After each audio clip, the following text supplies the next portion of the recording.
Hi friends, welcome to Sreeranga's kitchen. இன்றைக்கி நம்ம கிச்சனில் ஒரு ஹெல்த்தியான டேஸ்டியான சொரக்காய் தோசை ரெசிபி தான் பார்க்க போகிறோம். அதுவும் ரொம்ப ஈஸியாக எப்படி பண்ணுறதுன்னு பார்க்கலாம்.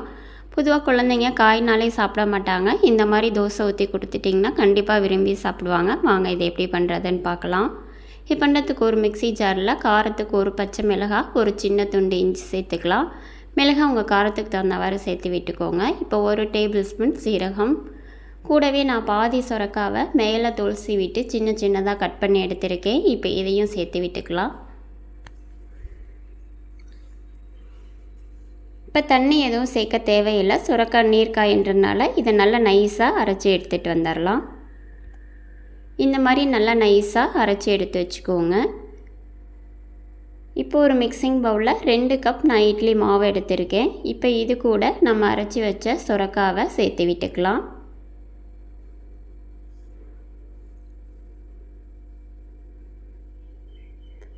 கூடவே கொஞ்சமாக மிக்சி ஜார் அலசி தேவையான அளவு தண்ணி சேர்த்து விட்டுக்கோங்க. தோசை மாவு பதத்துக்கு மாவை நல்லா கலந்து எடுத்துக்கோங்க. இப்போ இதை நல்லா கலந்து விட்டுடலாம்.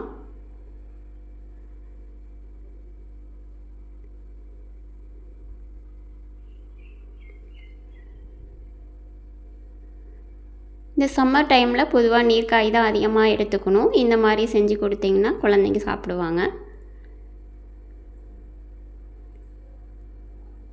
இந்த மாதிரி நல்லா கலந்து விட்டுக்கோங்க. இப்போ நம்ம தோசை ஊற்றிடலாம். தோசைக்கல் சூடானதும் நம்ம கலந்து வச்ச மாவை இதில் சேர்த்து விட்டுட்டு தோசையை ஊற்றிக்கோங்க.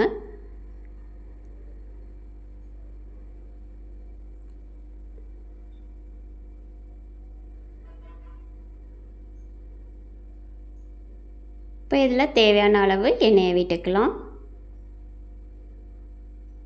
தோசை நல்லா வெந்து வரணும், அது வரை இது இருக்கட்டும்.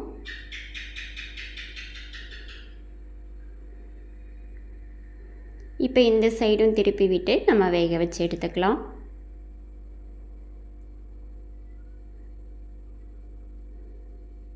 இப்போ இதுவும் இருக்கட்டும். இப்போ பாருங்கள், நம்மளோட சொரக்காய் தோசை 2 சைடுமே நல்லா வெந்து ரெடியாக இருக்குது. இதே மாதிரி எல்லா தோசையுமே ஊற்றி எடுத்துக்கோங்க. அவ்வளோதான், நம்மளோட ஹெல்த்தியான சொரக்காய் தோசை சூப்பராக ரெடி ஆகிடுச்சு. நான் இன்றைக்கி கார சட்னியோடு சாப்பிட போகிறேன். நீங்களும் இதே மாதிரியே உங்கள் வீட்டில் ட்ரை பண்ணி பாருங்கள். உங்களுக்கு இந்த வீடியோ பிடிச்சிருந்தா லைக் பண்ணுங்கள், ஷேர் பண்ணுங்கள், கமெண்ட் பண்ணுங்கள். மறக்காமல் சப்ஸ்கிரைப் பண்ணுங்கள். தேங்க்யூ ஃபார் வாட்சிங்.